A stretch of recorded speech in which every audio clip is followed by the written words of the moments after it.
Hello students. पिछले कुछ lectures में मैंने आपको ITR 1, 2 और 4 कैसे फिलअप करते हैं, कैसे अपलोड करते हैं, इसके बारे में बताया था। किसी भी ITR को केवल भर देने से आपका प्रोसेस पूरा नहीं होगा, चाहे वो ऑनलाइन हो चाहे ऑफलाइन हो। ज़्यादातर आजकल ITR सारे ऑनलाइन ही भरे जाएंगे। उन सब ITR का आपके द्वारा वेरिफिकेशन करना आवश्यक है। चाहे आप रिटर्न को आपने ऑनलाइन अपलोड कर दिया, प्रिपेयर एंड सबमिट कर दिया, लेकिन अगर आपने उसको वेरीफाई नहीं किया तो आपका भरा हुआ नहीं माना जाएगा, अधूरा रहेगा। इस कारण जब आप अपना ITR फिलअप कर लें, प्रिपेयर कर लें और सबमिट कर लें, या अलग से प्रिपेयर करके सॉफ्टवेयर के माध्यम से उसको अपलोड कर दें, उसके बाद आपका प्रोसेस चालू होता है वेरिफिकेशन का। ये वेरिफिकेशन 3 तरीके से किया जा सकता है। इसके डिफरेंट मेथड्स वेरिफिकेशन के इस प्रकार है। पहला, डिजिटल सिग्नेचर सर्टिफिकेट अपलोड करना।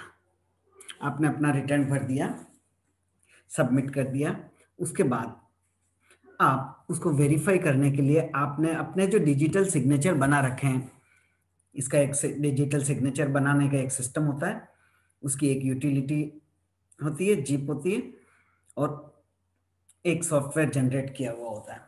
उसको रिटर्न के साथ अपलोड करने पर वो सिग्नेचर वैलिड माने जाते हैं और आपका रिटर्न वेरीफाई किया हुआ होता है। जैसे लिखा है, if you have chosen DSC means digital signature certificate as your verification option, after clicking submit and okay.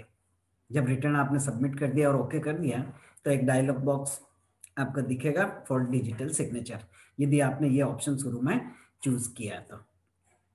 इसमें आपको क्या करना होगा, जो डिजिटल सिग्नेचर की फाइल है उसको डाउनलोड करना होगा, उसको अनजिप करना होगा और एप्लीकेशन को ओपन करते हुए डिजिटल सिग्नेचर आपको जनरेट करने होंगे और उसके बाद उस फाइल को सेव करना होगा।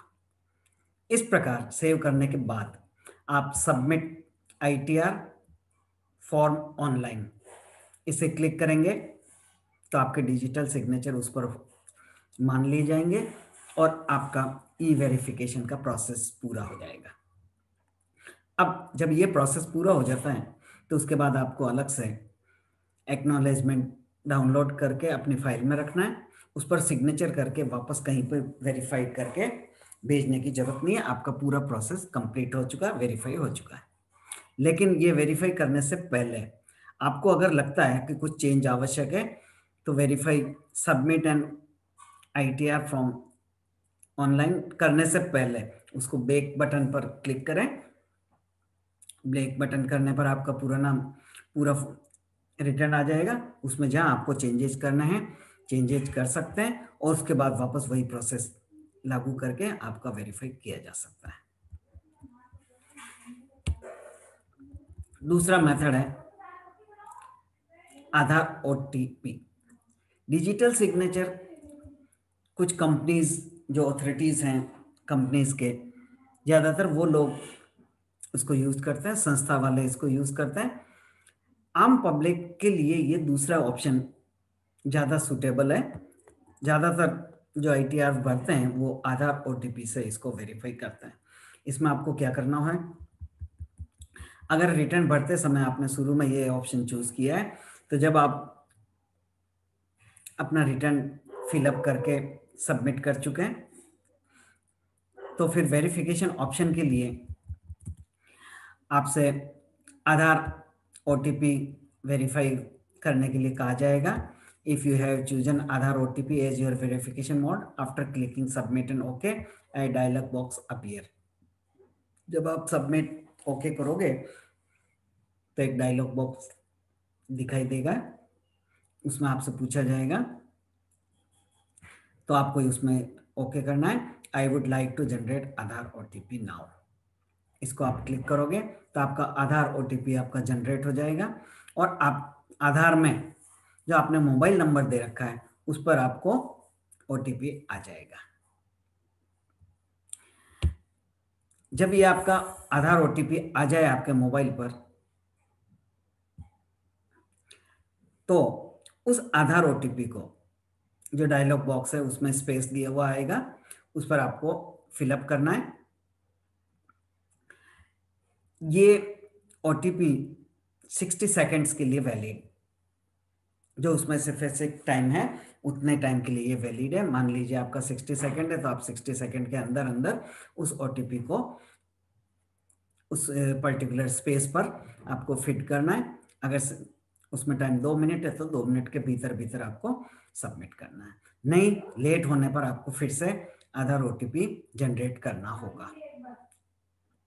और उस समय अगर आप आधार ओटीपी जनरेट नहीं कर पा रहे हैं तो उसमें ऑप्शन दिया हुआ उस पर आप क्लिक कर दें और ऑप्शन है ई वेरीफाई लेटर, तो उसको ओके कर दें।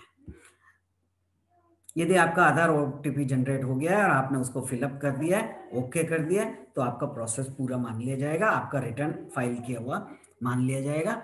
उसके बाद आपको एक्नॉलेजमेंट आ जाएगा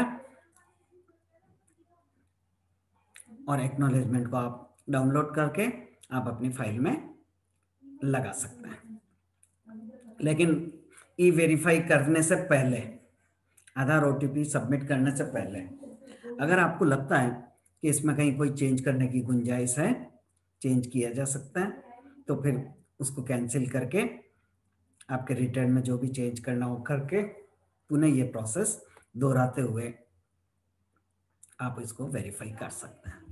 तीसरा प्रोसेस है ईवीसी, इलेक्ट्रॉनिक वेरिफिकेशन कोड।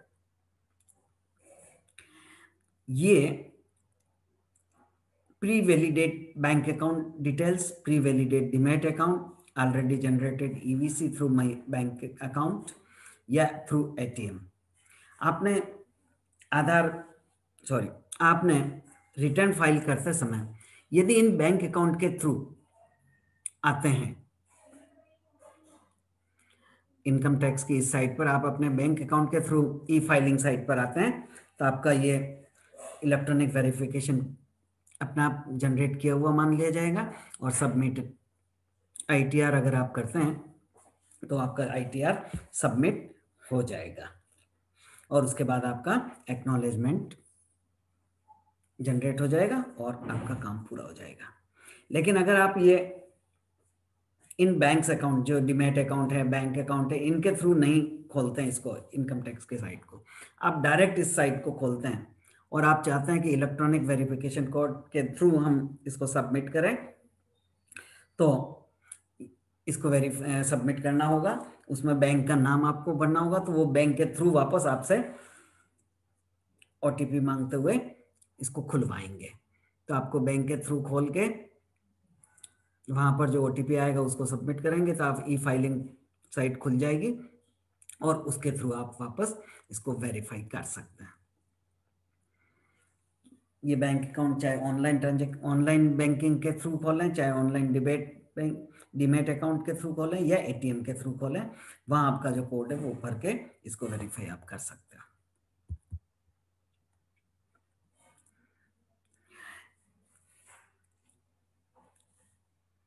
यहाँ आपको ये बता रखा, तीनों स्टेप दे दिए। EVC received on your registered mobile number is given in tax box, उसको सबमिट करना है, देन सबमिट करके आप इसको कंप्लीट कर सकते हो।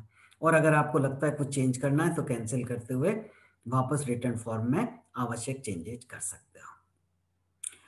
ये आपने ई वेरीफाई कर लिया। चाहे अब आगे क्या करना है, इसमें ये बताया हुआ है कि यदि आपने ई वेरीफाई रिटर्न को कर लिया है यूजिंग डीएससी, आधार या ईवीसी, इन तीनों ऑप्शन के द्वारा, तीनों में से किसी एक ऑप्शन से आपने अपने रिटर्न को वेरीफाई कर लिया है, तो फिर आपको आगे कुछ करने की आवश्यकता नहीं है। एक एक्नॉलेजमेंट आपका डिस्प्ले होगा, उसको आप सेव करके फाइल कर सकते हो। आपके ईमेल एड्रेस पर भी उसकी कॉपी आ जाएगी और आप अपने इनकम टैक्स के लॉगिन अकाउंट जहां से आपने वेरीफाई किया है, रिटर्न भरा है, वहां भी आप इसको डिस्प्ले करा सकते हो, जिसको आप सेव कर सकते हो। इस तरह से आपका आईटीआर सक्सेसफुली सबमिट मान लिया जाएगा, वेरीफाइड मान लिया जाएगा, और आपका ई फाइलिंग प्रोसेस कंप्लीट हो जाएगा।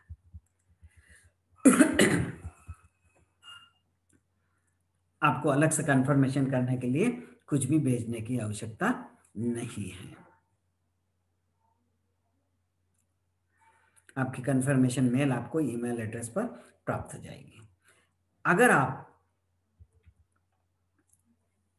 दूसरा ऑप्शन चूज करते हैं जो है I would like to e verify later, please remind me option, आप उस अपने तुरंत रिटर्न भरते समय अगर आप उसको ई वेरीफाई नहीं करते हैं और ये ऑप्शन चूज करते हैं, तो भी आपका रिटर्न सबमिट हो जाएगा, लेकिन प्रोसेस कंप्लीट नहीं होगा। बाद में आप जब भी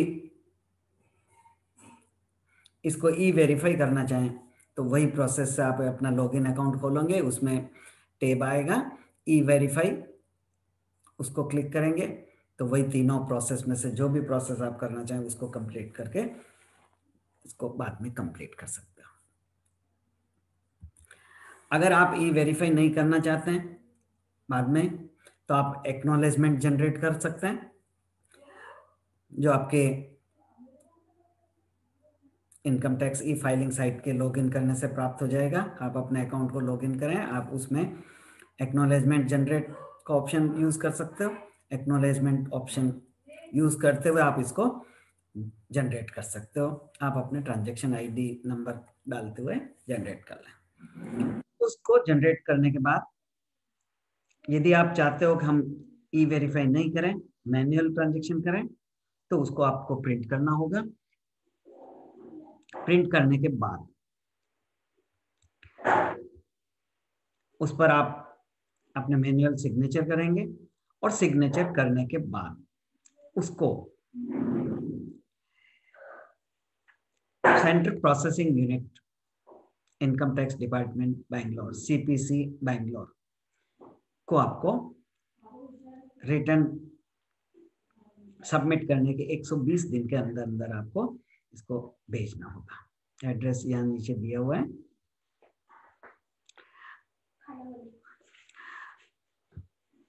ITRV एक्नॉलेजमेंट है, इसको आपको नॉर्मल पोस्ट या स्पेस्ड पोस्ट से centralised processing centre CPC income tax department Bengaluru, इस एड्रेस पर आपको सबमिट करना है। जब ये एक्नॉलेजमेंट आपका साइन किया हुआ बेंगलोर सीपीसी को पहुंच जाएगा, उनके यहाँ रिसीव हो जाएगा, तब आपका रिटर्न का प्रोसेस कंप्लीट होगा।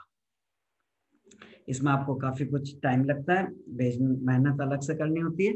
इस कारण ज्यादातर व्यक्ति के लिए सुविधाजनक ई वेरिफिकेशन करना है, जिसमें आपको रिटर्न फाइल करते ही या तो आपके डिजिटल सिग्नेचर है तो उसको उस ऑप्शन को चूज करते हुए डिजिटल सिग्नेचर की फाइल अपलोड साथ में कर दें, आपका रिटर्न पूरा हो जाएगा। या आधार ओटीपी जनरेट करके उसको जो ओटीपी है वो आप अगर उसमें डाल देंगे अपने रिटर्न के साथ, तो रिटर्न फाइल किया हुआ मान लिया जाएगा। या फिर आप अपने बैंक अकाउंट डीमैट अकाउंट के थ्रू इसको खोलेंगे और खोल के इसको वेरीफाई कर सकते हैं। तो ज़्यादातर करदाता आजकल, चाहे वो इंडिविजुअल हो, पार्टनर हो, कंपनीज हो, यही ई वेरिफिकेशन के सिस्टम अपनाते हैं और वही ज़्यादा सुविधाजनक है। Thank you. अगले टाइम पर हम कुछ और आईटीआर के संबंध में बात करेंगे।